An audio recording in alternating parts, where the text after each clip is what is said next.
Welcome to the very first episode of Talent Talks with Phoenix. Mark Flood, welcome to the show.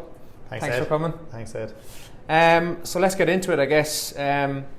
Obviously founding director of Renatus Private Equity. Where did it all start out for you? I suppose family-wise, it was from a family business, so Okay. it was always work when we were younger, but then did commerce, did a master's in accountancy and joined BDO. Okay. So, And BDO audit, corporate finance, or? well, it was business audit and advisory services, so I thought Okay. I was going to be a consultant, but realised within a few weeks I was an auditor. Very good, okay. So, I suppose BDO at the time was very good because you were dealing with one-man solicitor, and then you were dealing with some of the biggest US multinationals, so you had a great spread. And didn't necessarily enjoy audit, but it was very useful because you kind of found out what a finance department does. Yeah. I think anyone doing business, it's a lot of people trying to go straight in. Sometimes it is good to get the nuts and bolts of how a finance department works, no matter what. So did you complete your training contract in audit, or at some stage in that? I was lucky enough that I did a good enough job that I got a reference, but not so good that they wanted to keep me. So I managed to move to corporate finance. Okay. With Catherine Byrne, who's still there now, interviewed me, and Hugh Cooney was Hugh Cooney, Paul Keenan, Hugh Cooney, Lord of Mercy on him, passed away. He was a legend. Paul Keenan and David Hargan were there at the time as partners, and it was just a great team, and the alumni there have gone on. You could name 16, 18 that have gone on to a lot of good things in video, corporate finance, and outside of finance as well. Yeah, David Hargan specifically. Yeah, and all that you could I won't name because we'd miss out on names, but you could name 10 people who've done amazing from that. Okay. So it was a good buzz. It was the difference. I suppose the first day, Hugh Cooney asked about a business we're looking at how much cash did they make last year, and you were kind of moving away from the audit, backward looking, ticking boxes. And was there a specific industry that you focused on, or you? SME Ireland. That was I think that's a theme for a lot of things. It's Ireland is probably too small to fully specialise at times, but they did a lot of, sold off the Great Southerns, and then they did a lot of private work as well. Did a lot of SME work, and it was. I think BDO grew up with the entrepreneur at the time as well, and then they did a lot of their value added. If it was fundraisings, sales, anything else. So it was a great experience. So your current business partner Brendan, was he BDO at the time as well? Yeah, he's BDO for over 15 years. So he was my boss at the time as well. So he was one of the directors at the time. So he probably did 50 deals in his time in BDO, so he's a execution specialist in M&A, and there's nothing he hasn't seen. So. And then I bumped into Peter Crowley and Neil Hughes, and Peter was head of IBI corporate finance, and Neil Hughes did a lot of the financings for Dennis O'Brien in the early days, and was an IBI, so the two guys were going out on their own, setting up a private equity firm. So that's FL Partners, and I was immensely fortunate to effectively be their first employee in that, and that was September 2006, and in that period, as luck would have it, there was a guy I knew from college times who was the key to Racing Post deal, and I introduced him to Peter and Neil, and 6 months later we bought the Racing Post for 170 million sterling. Wow, okay. so that was a roller coaster. Absolutely. So that was obviously your first step into investment or private equity, right? Yeah. To broker or introduce that size of a deal at what age? It was mid-20s, mid-20s. Incredible. Pure potluck, if you know what I mean. Yeah, it was just like they were looking at 50 businesses. I didn't introduce anything. It was just the one that it was just absolutely. I think that is it was just an absolute fluke that we did. So amazing story and experience as well. So that was the pivotal point of moving from finance to commercial and ops. Then was it? Yeah. So I suppose I brought Alan in, and Racing Post was a business that brought up with horses. I sold newspapers outside Mass. I was a school bookmaker.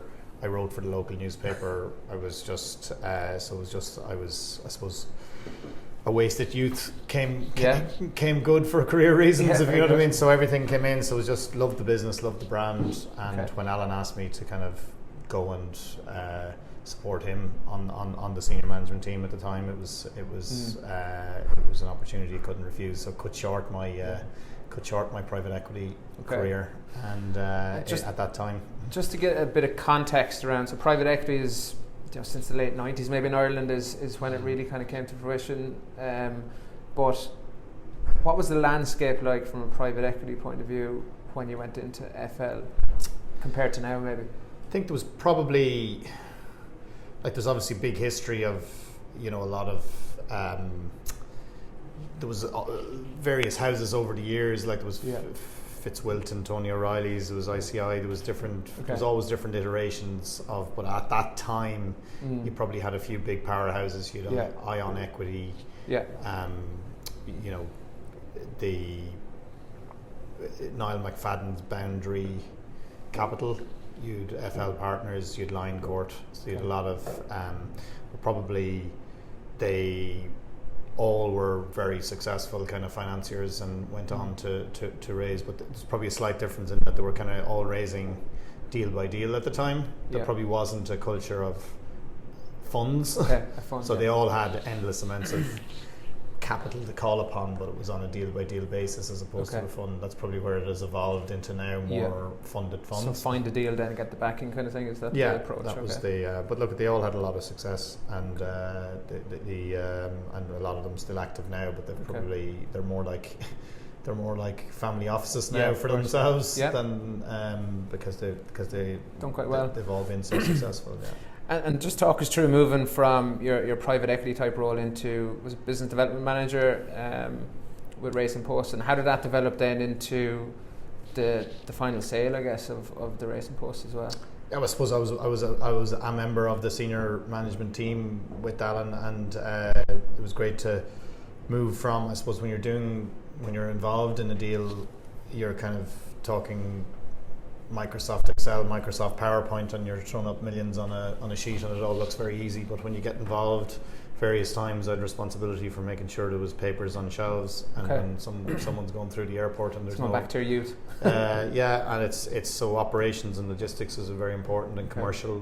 There was a lot of new commercial lines established, and Racing Post had probably 33 million sterling cost base when we went in as well. So there was a lot of so it was just great experience operationally and commercially to learn there. It was on the job, if you like, and it got worse when we went in. Obviously, layman's hit and everything else, but unlike other newspapers, we probably didn't have as much exposure to consumer advertising, so it did get worse the first few years, and thankfully then it got better, and we managed to get a big revenue stream in digital via mobile by getting a share of and then it worked its way through. Was that something that again you brought to the table, or was a strategy that you No, I was involved in a lot of things. I probably wasn't as hands-on on the digital side. I was probably more hands-on on the operation commercial side. I would have sat around the senior management team on it, but I do remember again at the time we were doing the business plan, and mobile was one of 6 initiatives that would create $1 million onto the bottom line, but mobile turned out to be transformational beyond that. So it just shows you when you're doing your business plan as well. You never really know. It turned out to be the actual, the catalyst for super growth. But and it was just emerging, because when Deloitte were asking us at the time of the business plan, what are you going to do with mobile? I think we might have said it was a subscription model, and it turned out to be more of an affiliate betting model. So it does show you that your plans are. The 5-year business plans are important. Exactly. To set a goal, but you can kind of rip them up when you go in. So and it's an interesting one, because we talk to a lot of accountants, whether they're coming out of contract or even experienced accountants, and they want to get into the commercial or operational side of a business, but there's always that hesitancy to make that jump. Like, what was your thought process around going from your traditional background into your fully operational commercial type role? I suppose I always wanted to own my own business effectively, so it was always it was an easy enough. It was different people have different career paths. Mine was never to become a lifetime practicing accountant, so that was accountancy was always a stepping stone to business, and to I suppose you could say to to keep the mammy happy, get the piece of paper, and then go all in on whatever we would do. So it was a stepping stone. It was more it's the accountancy as a finishing off business school as opposed to. So it gave you the grounding really. I think a lot of people are the same. A lot of our peers are well away from accountancy and in business. Of course, and it's something we talk about a lot. Like the modern CFO is as much a CEO, almost in terms of the involvement they have in the commercial side of the business as well. So that's definitely changed. So you get to what, 2012, 13, 14? Yeah, so I suppose we're saying in Racing Post, saying do I want to be here forever. It was great fun. Always went back to times in FL and the other times, and you just enjoyed the deal and creating the business. And Brendan kept in touch with Brendan Traynor, my old boss in BDO, and he had the same bug. So we managed to convince a group of high net worth to put 11 million in a pot for us to go investing in SMEs in Ireland. And I suppose our pitch to them was, do you think there's opportunity in SME Ireland? Not necessarily in venture capital, more in established businesses that had growth potential, and not in property. Asked all of these self-made entrepreneurs who we wanted to come in as investors, do you think there's opportunity in SME Ireland? They said yes. The second question was, are you going to source, screen, select, mind and manage, go to Kerry, go to Derry? They said no. So it was a great coming together, because we obviously wanted to do this, but we didn't have the money. They obviously had the money but didn't have the time or the infrastructure, so we came together, and that was the first 11 million fund, and thankfully we've deployed that across 3 companies, and now we've raised a 35 million fund. Wow, okay. So it takes us back even to the one thing I found when setting up my own business, naming it was probably the biggest pain when you're starting out. How did Renatus, or what does it mean, or what does it stand for? Yeah, so it was, we got the 5-year domain renewal 3 weeks ago, so that was the anniversary of sorts. At home with my wife and father-in-law, and on the phone to Brendan, and if we were going for one name, it would have been Renaissance, but that was well. Yeah, that was well used across the sphere. So Renatus was effectively an acronym for it was, according to my father-in-law, it was a Latin acronym for Renaissance. And at the time, I suppose the economy wasn't in the best shape, and it was coming out of it. So it just felt like this was a Renaissance move. So it's maybe we can go and spend a few million on Renaissance.com or something. I don't know where it sits, but it's Renatus. Okay.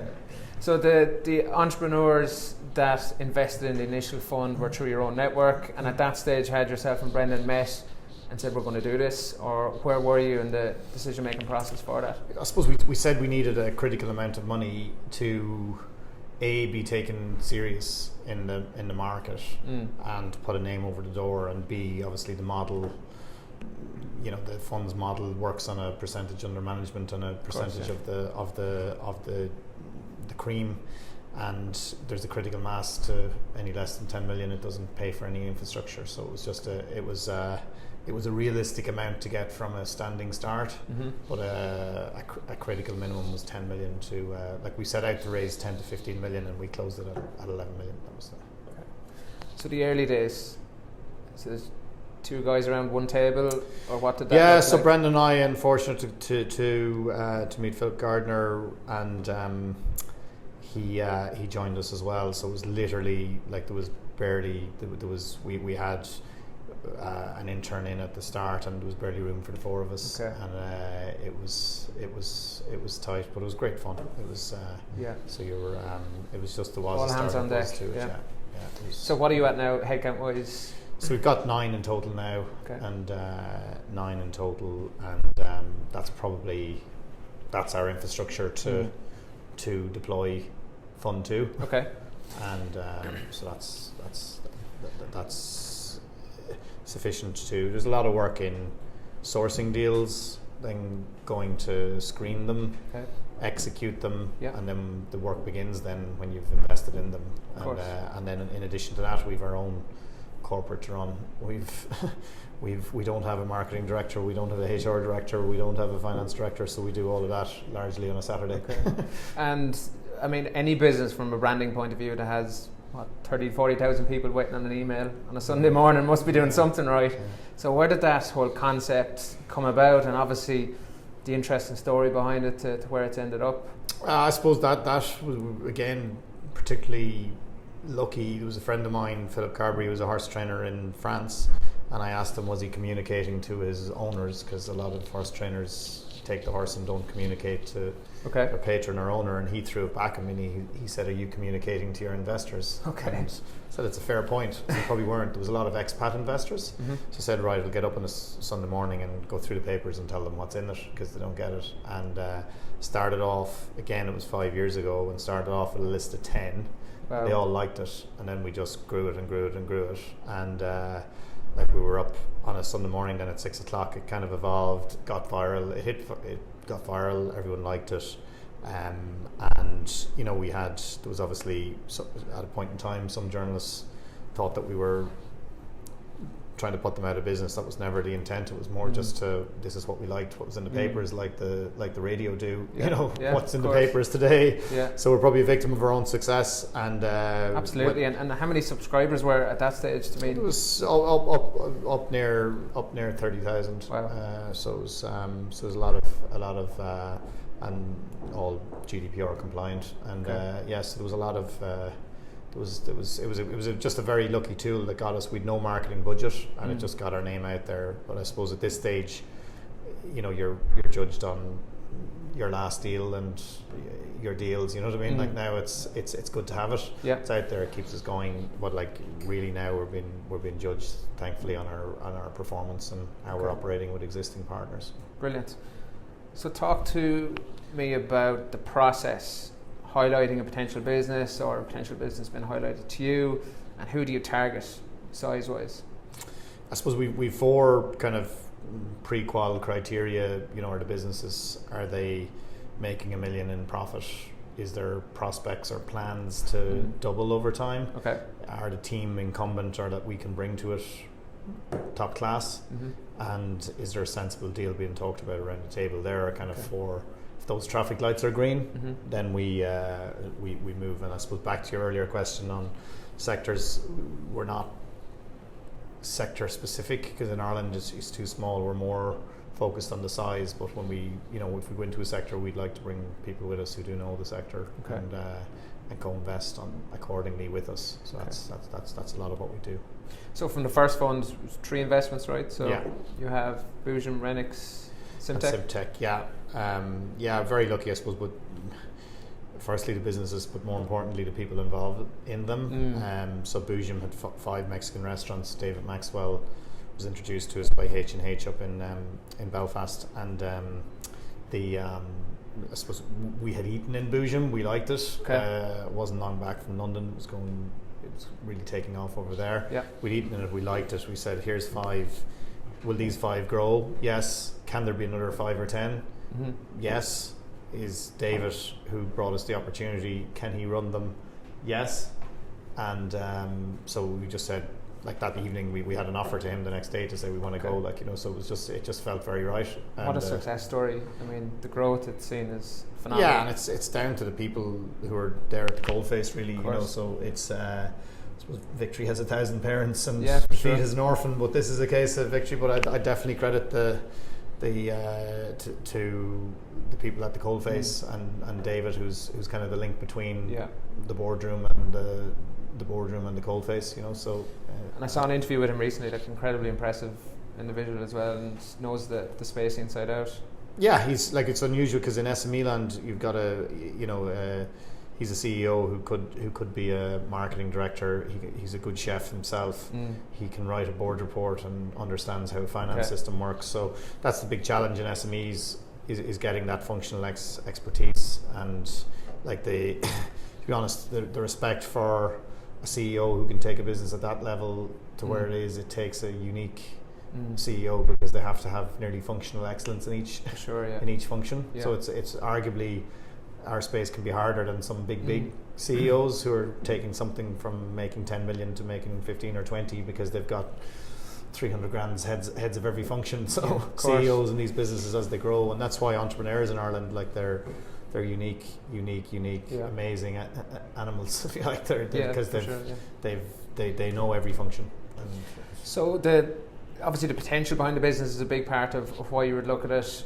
And obviously we're interested in hearing about this, but where does the whole talent aspect come into it? You mentioned obviously David, who's very impressive. Mm-hmm. When you're reviewing a business to invest in, how much focus is there on the talent?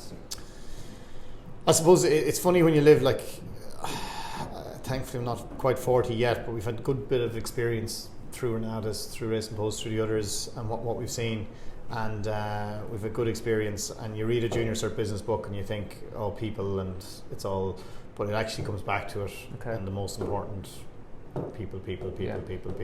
So that's what it comes down to. So it's matching and people working, everything that is just the success or not is really down to the people. And you look at any success stories and take it back, and there was probably as many people in a boardroom had as good a plan as somebody else. It's the people and the execution that determines success or not.